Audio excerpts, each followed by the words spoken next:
I've got a bold bet for every AFC team in 2025 coming your way today on the Locked On NFL Scouting Podcast.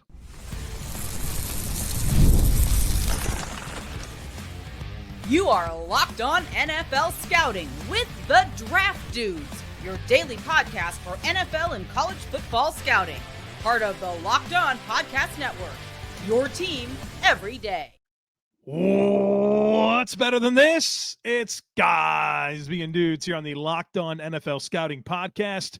We're the Draft Dudes. I'm Joe Marino from Locked On Bills, usually joined by Kyle Krabs of Locked On Dolphins, and we are your NFL experts here with you daily to talk team building across the league on the Locked On NFL Scouting Podcast with the Draft Dudes, part of the Locked On Podcast Network, your team every day. Want to issue a big thank you, shout out, and welcome to our everydayers.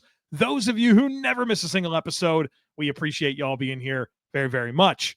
Today's episode is brought to you by Game Time. Download the Game Time app, create an account, and use code LOCKEDONNFL for $20 off your first purchase. Well, folks, welcome in and welcome to Bold Bets Week here on the Locked On NFL Scouting Podcast. Kyle and I have been doing this for a number of years where we take the time and we come up with our own individual bold bet for every team in the league. And then we go back through and we actually take each other up on some of the bets. And it's a fun little process that we do every single year. And so this week you're going to get solo pods from me and Kyle. Today I'm going to give you a solo podcast on my personal AFC bold bets. Then you'll hear from Kyle. Then later in the week, my NFC bold bets and Kyle's NFC bold bets. And then we'll come together and challenge each other on these things as we get ready for this 2025 season. So let's have some fun here. And these are designed to be bold.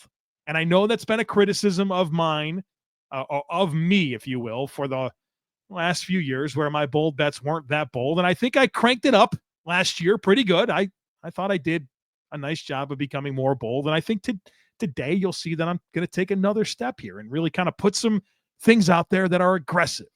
So let's do it. We'll start with the AFC South. Houston Texans up first. My bold bet for the Texans is Nico Collins, the outstanding wide receiver, records 1,500 or more receiving yards in 2025. This would be a new career high. His current career high is 1,297 yards. And only two NFL wide receivers were above 1,300 yards in 2024. So I am expecting Nico Collins to reach elite tiers of production this year. A number of reasons why I believe this. First of all, it's the type of player I think Nico Collins is. Big, powerful, ball skills, body control, verticality. This dude makes big plays. He gets loose all the time. But you also look at this wide receiver core and, who knows when we're going to see Tank Dell again. And then, Steph Diggs, one and done with Houston. And it's some draft picks and Jaden Higgins and Jalen Noel. They brought in Christian Kirk. They have a couple of returning guys in John Mechie and Xavier Hutchinson. I think there's a lot of options, but there's nobody that's established with CJ Stroud like Nico Collins. I think this guy's going to get a lot of opportunity in the passing game. I think Dalton Schultz is going to have a good year as well. I thought about doing something with Dalton Schultz, but what I really wanted to do is emphasize the type of year that I think is ahead for Nico Collins. So my first bold bet for the AFC, 1,500 receiving yards for Nico Collins in 2025. Let's get to the Jacksonville Jaguars. My bold bet for the Jaguars is they are plus 20 combined spots, increasing in league rank for scoring offense and scoring defense. So I think their combined increase for how much better they are as a scoring offense and a scoring defense will be 20 or more spots. In 2024, they were 26th in scoring offense and 27th in scoring defense. So when you look at where they are, you measure it against 2025, I think the total number of spots gained will be 20 or more. It's a pretty big jump. And I think this tells the story of The fact that I don't think Jacksonville is talent deficient. I think there was other issues that led to their disaster season last year. I'm excited about Liam Cohen. I'm excited about Anthony Campanile on defense. I think they've got some good young coaches in place, and I think they got some dynamic young talent. And I'm expecting them to take a major step forward. I don't know that they're going to be a playoff team or anything like that, but this is going to be a much better football team in my mind. And I think you'll be able to measure that by how many more points they score and how many less points they allow. So a combined 20 spots increase. So it could be 15 spots on defense and 5 on offense. It could be 10 and 10. It could be 20 and 1 and 0 on the other. But I think that total amount will be 20 or more combined spots increased. Let's get to the Tennessee Titans. My Titans bold bet is this. I am predicting a 5% reduction in offensive drives ending in turnovers. Last year, they led the league by 2% at 16.8% of drives ending in turnovers. That was number one in the league by 2%. Not a good spot to be. I think they have a 5% reduction or better. So 11.8% turnover rate in 2025 or better. That would put them at 20th last year. And look, this is a team with a rookie quarterback in Cam Ward. They have a lot of new wide receivers. I mean, pretty much they're all new outside of Calvin Ridley. I don't think Treylon Burks is going to factor in much here. So despite a lot of turnover at receiver and a rookie quarterback, I think they improve their turnover drive rate by 5%, a 5% reduction. So 11.8% or better for 2025. Last team in this division that I'll get to, the Colts. My bold bet for the Colts is that they are plus 10 in sacks compared to 2024. They had 36 sacks, defensive sacks in 2024. I think they get 46 or more this year, and 46 sacks in 2024 would have been sixth most in the NFL. So I'm expecting this to be one of the better teams getting the other quarterback on the ground on passing downs. And a lot of my belief here is just in the return of Samson Ebukam. It's Laiatu Latu in year 2. It's contract year Kwity Paye. I love the addition of JT Tuimoloau out of Ohio State. I like that Lou Anarumo is now this defensive coordinator. They have a better secondary with the additions of Cam Bynum and Charvarius Ward. I think this defense is going to take a major step forward, and I think a big part of that will be their sack production. I think they get 10 more sacks in 25 than they did in 24. All right, coming up next, we got to talk AFC North. Ravens, Steelers, Browns, Bengals. Then we'll do the West and the East. So, folks, be sure to stick with me. We've all been there, logging on early and waiting forever for concert tickets to go on sale, only to lose your spot for a show you've been dying to see. Live music should be about making memories, not dealing with the stress of ticket shopping. That's where Game Time comes in. Game Time makes getting concert tickets faster and easier than ever. Prices actually drop as it gets closer to showtime, and you can save up to 60% with their killer last-minute deals. You ever wonder what your view will actually look like before you buy? Well, the app shows you a panoramic seat view, so there are no surprises. And speaking of no surprises, with Game Time, the price you see is the price you pay, no hidden fees. So take the guesswork out of buying tickets with Game Time. Download the Game Time app, create an account, and use code LOCKEDONNFL for $20 off your first purchase. Terms apply. Again, create an account and redeem code LOCKEDONNFL for $20 off. Download the Game Time app today. Last-minute tickets, lowest price guaranteed. All right, welcome back. AFC Bold Bets is our topic today. We're continuing with the AFC North. We'll start with the Baltimore Ravens. And I want to go to the defensive side of the football, and I want to predict something for Kyle Hamilton, the outstanding young safety. My bold bet is that Kyle Hamilton has 10 or more combined sacks and interceptions.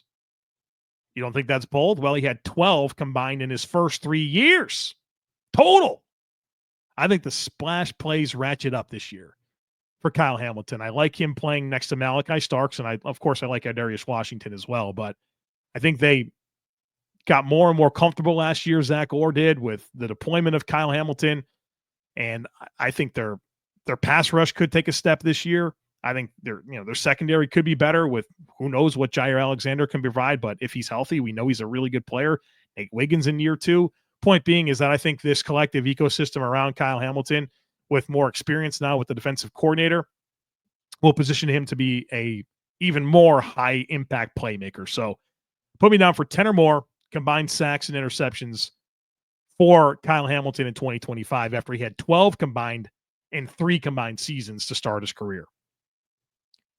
Next up, Pittsburgh Steelers. My prediction for Pittsburgh is that they record 50 sacks on defense. Only 3 teams did that last year. So if you think that's not impressive, well, only 3 teams did it last year. And the Steelers had 40 sacks. I think they increased that by 10. I think they get 50 or more sacks. And I think a lot of TJ Watt. I think a lot of Alex Highsmith. I love Herbig as a depth player. Derek Harmon, I think, is going to give them some big-time juice on the interior. I don't think we've seen the best yet of Keanu Benton as a pass rusher. I'm in.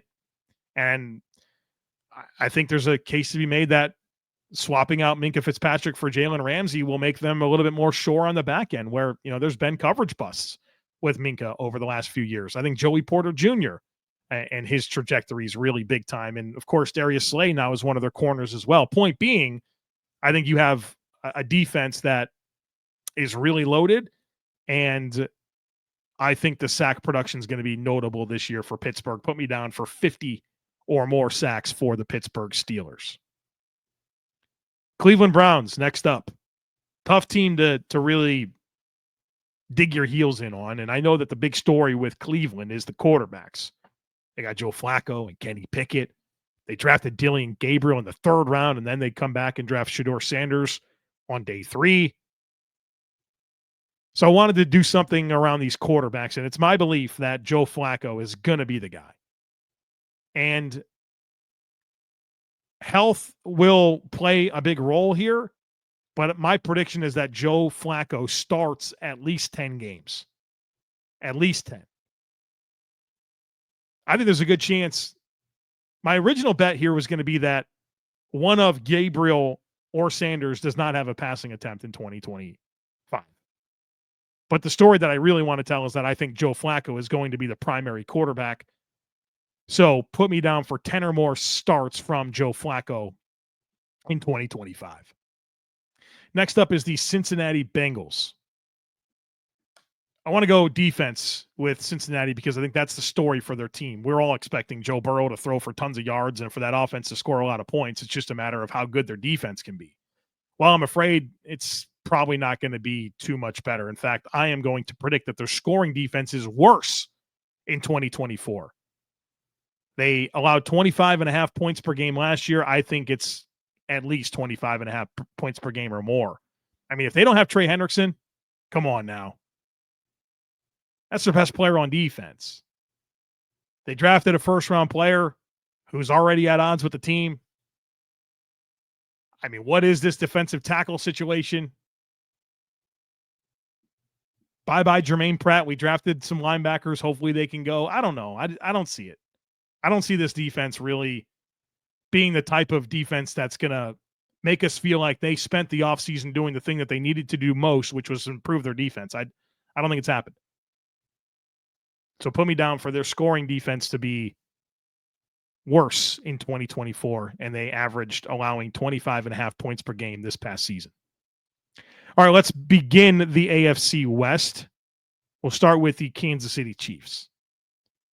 My bold bet for the Chiefs in 2025 is that they are top 15 in net yards per pass and run this coming season, which would be notable jumps from where they were.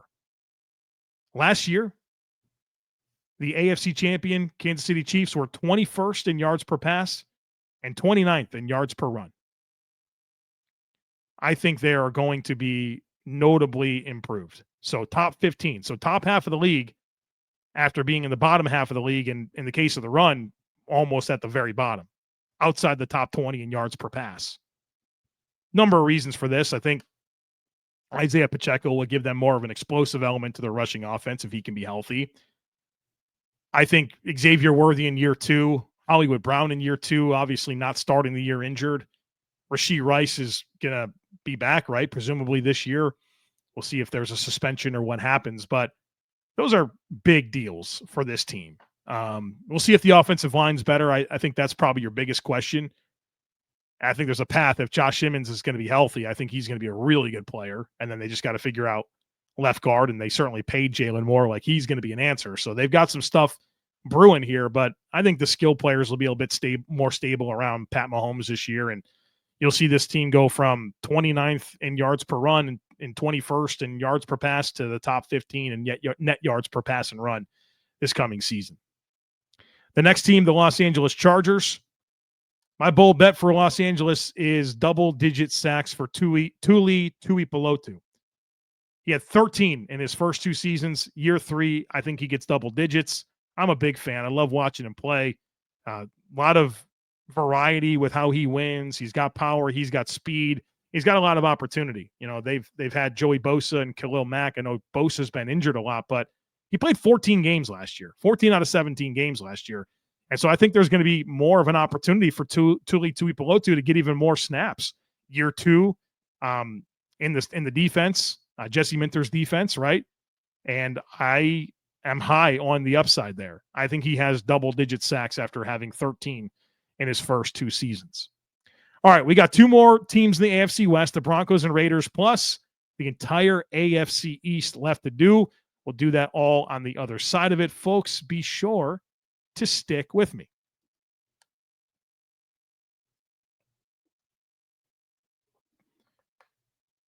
Welcome back. We got 6 more teams to get to here. Let's do it. In the AFC West, we have the Broncos and the Raiders. Next up is the Broncos. I think that the Denver Broncos in 2025 will finish inside the top 10, so 9th or better in scoring offense for the first time since 2014. Inside the top 10, so 9th or better in scoring offense for the first time since 2014. This offense cranked up down the stretch last year. They started pretty slow, but as Bo Nix gained experience, you know, the offense really started to come together. Their offensive line is completely back. That continuity is going to matter. They got upgraded personnel at tight end. They got upgraded personnel at running back with R.G. Harvey and J.K. Dobbins. Evan Ingram's in the mix at tight end. You know, you've got Devon Vele now year 2. I think he's going to have a role. Another year for Marvin Mims. Another year for Troy Franklin. I'm in. They draft Pat Bryant, in the 3rd round. I think they're going to score a decent amount of points. Not top 9. In fact, 9th or better for Denver in the scoring offense for the first time since 2014. The Raiders coming up next. My bold bet is this one feels like maybe my most aggressive one. Put me down for 30 touchdown passes for Geno Smith. It's only been done 3 times ever for the Raiders. Darryl LaMonica did it in 1967 and 1969. Derek Carr did it in 2015. That's it. So I think Geno Smith becomes the 3rd Raiders quarterback and 4th time ever to throw for 30 or more passing touchdowns. And Geno did it only 1 time. He's only done it once in his career. And his previous career high was 21 passing touchdowns. So a very unlikely thing to happen in Raiders history and a very unlikely thing to happen for Geno Smith. And I know that this team is going to be about running the ball, right? Ashton Genty, Chip Kelly's background, running the ball. They're going to run the ball. But I think that Geno Smith is going to get some chances as well to throw the ball. Brock Bowers, Jacoby Myers, Trey Turner. I think Ashton Genty can help in the passing game. I think you're going to see Geno Smith. I'm not sure he's going to have like an amazing year and pass for 4,000 yards and make everybody feel like they've got their guy for the next 5 years. I'm not sure about that, but I think he gets 30 touchdowns passing this year, which gets us to the AFC East. We'll start with the Bills, and we'll do another passing touchdowns number. My bold prediction for the Bills is that Josh Allen records his first 40 passing touchdown season yet. Hadn't had it. Ravens fans will love to let you know that he has never had a 40 passing touchdown season. Well, I'd like to let you know that Lamar Jackson has never had a double-digit rushing touchdown season. Okay, cool. Have we had our pissing contest? So silly, man. It's so silly. I think Josh Allen gets it this year. And Josh Allen does have 5 consecutive 40-plus touchdown seasons. He's the only quarterback to ever do that. In fact, the next longest streak is Drew Brees with 3. Josh Allen's at 5 and counting of 40-plus touchdowns.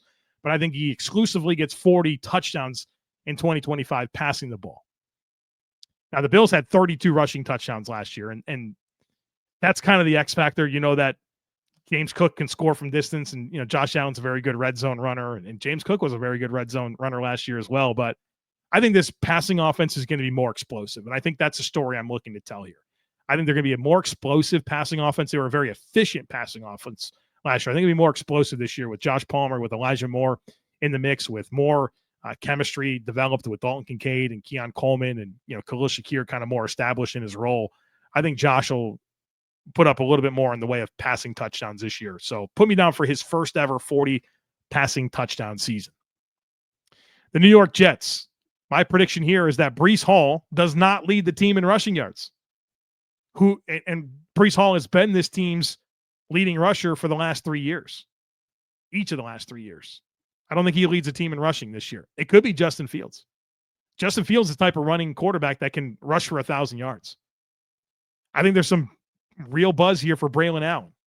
And Breece Hall's in a contract year, so there's a possibility Breece Hall gets traded.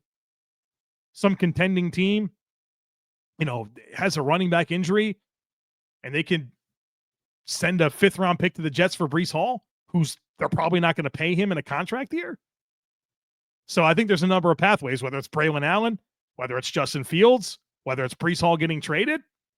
I don't think he leads this team in rushing yards in 2025, despite leading the team each of the last 3 years. For the New England Patriots, I have them down as being a top 15 scoring defense, which is a big jump. Each of the last 2 years, they were in the bottom 5 of the league. Bottom 5. I think they come all the way to the top half of the league. Top 15 scoring defense for the New England Patriots. I mean, they made a big-time addition at corner with Carlton Davis. I love the addition of Robert Spillane at linebacker. They bring in Harold Landry and Milton Williams for the D-line. There's young players that are developing, like an Anthony Jennings, a Keon White, Christian Barmore back in the mix will matter a ton. Mike Vrabel's coaching.